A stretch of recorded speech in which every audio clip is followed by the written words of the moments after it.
Você já parou para pensar que um simples capim pode ser um verdadeiro super-herói? Pois é! Hoje a gente vai desvendar a jornada incrível do pânico máximo.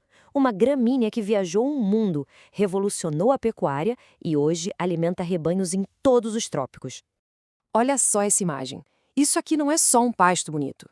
É uma verdadeira usina de alimento. O que faz o pânico máximo ser tão especial é que ele tem uma combinação assim poderosa. Ele produz muito, tem um valor nutricional excelente e ainda por cima se adapta a todo tipo de clima e solo. Mas afinal, o que é que faz dele um verdadeiro campeão? Será que é a genética? A história por trás dele? Bom, é exatamente isso que a gente vai investigar agora. Bora descobrir os segredos que fazem essa gramínea ser tão fantástica. Para começar, vamos deixar uma coisa clara. A gente não está falando de um capim qualquer. Estamos falando da espécie forrageira tropical que é propagada por sementes mais produtiva de todo o planeta. É um título de peso, né? Basicamente, o pânico maximum é uma gramínea que veio lá da África e que tem uns superpoderes bem interessantes. Ele produz muitas folhas, cresce bastante e tem uma palatabilidade incrível. O que isso quer dizer? Quer dizer que os animais simplesmente adoram o sabor. Isso faz dele a base perfeita da dieta de bois, cavalos e por aí vai. E olha, a história de como esse capim chegou aqui no Brasil é uma verdadeira saga, viu?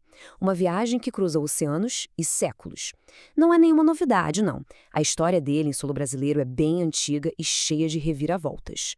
Para a gente ter uma ideia, essa história começa lá no século XVII, quando as sementes chegaram nas Américas, provavelmente junto com o tráfico de escravos. Já no século XIX, ele começou a se espalhar pelo Brasil. Mas o pulo do gato, a grande virada, veio muito depois, já com a ciência. Foi em 1967 e em 1969, quando expedições lá na Tanzânia coletaram as sementes que dariam origem às cultivares famosíssimas que a gente conhece hoje, a Mombaça, a Tanzânia e a Maasai. E esse mapa aqui é fantástico. Ele mostra exatamente o caminho que essas expedições fizeram.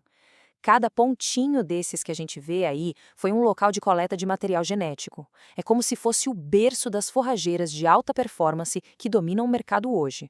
Bom, e daquelas expedições nasceram os gigantes que vamos conhecer agora. Vamos botar no ringue os 4 principais: Mombaça, Tanzânia, Maasai e o super tradicional Colonião. E já adianto, cada um tem sua própria personalidade, seu jeitão, sabe? Aqui a gente já vê de cara 2 pesos pesados. De um lado à esquerda, o Mombaça. Ele é o gigante da produtividade. Do outro lado, o Tanzânia, que seria o equilibrado, famoso por juntar uma boa produção com um manejo mais fácil. Agora, esse aqui é o Maasai. Ele é o sobrevivente resistente, o casca-grossa da turma. Ele é mais baixinho e a escolha certa para solos que não são tão férteis e para lugares que têm muito problema com praga. A gente já vai entender o porquê. E claro, não podia faltar ele, o colonião, o clássico. Durante décadas ele foi o rei dos pastos no Brasil. Até hoje ele serve como a régua, sabe, o padrão que a gente usa para medir o desempenho das variedades mais novas. Beleza, agora que todo mundo foi apresentado, vamos botar eles lado a lado. Como é que a gente diferencia um do outro só de bater o olho? As diferenças, olha, são bem marcantes. Olha só essa tabela. Os números não deixam mentir. O Mombaça é um gigante, com 1,70 m de altura e folhas bem largas. Lá na outra ponta, a gente tem o Maasai, baixinho, com 60 centímetros e folhas bem estreitinhas. O Tanzânia e o Colonião ficam ali no meio termo. Mas repara num detalhe, o porte das folhas do Tanzânia são decumbantes. O que é isso? Significa que elas são mais caídas, mais arqueadas, sabe? Esse gráfico aqui deixa a diferença de altura ainda mais clara. É gritante, né? O Mombaça é uma torre perto do Maasai. E pode parecer só um detalhe visual, mas não é.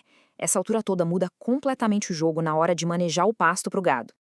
Ok, aparência é legal, mas o que manda mesmo, o que o produtor quer saber, é o desempenho lá no campo, certo? Então, bora ver os números de produção e um ponto super importante, a resistência de cada um. E aqui os números contam uma história bem interessante.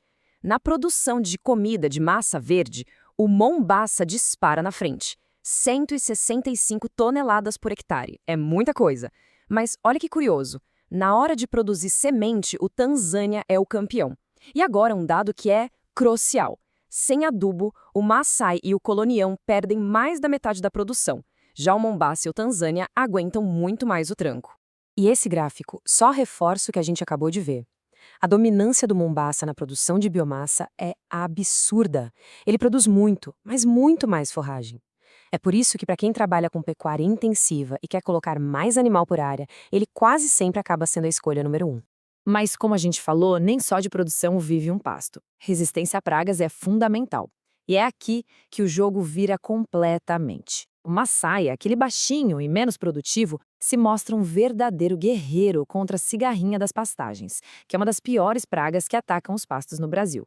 Já o colonião, coitado, sofre bem mais com ela. Bom, depois de ver tudo isso, fica a pergunta, né?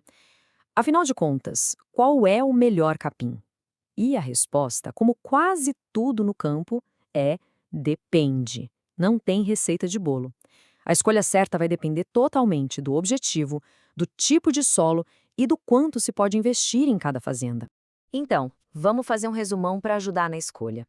Quer produtividade máxima e tem terra boa, fértil? Vai de Mombaça. Busca um meio termo, algo mais equilibrado entre produzir bem e ser fácil de manejar? Tanzânia é a pedida. Agora, se o solo não é lá essas coisas, ou se o problema é cigarrinha, a escolha mais inteligente é o Maasai. E o colonião? Bom, ele é o clássico, tem seu legado, mas a verdade é que já foi superado em muitos pontos por essas variedades mais modernas.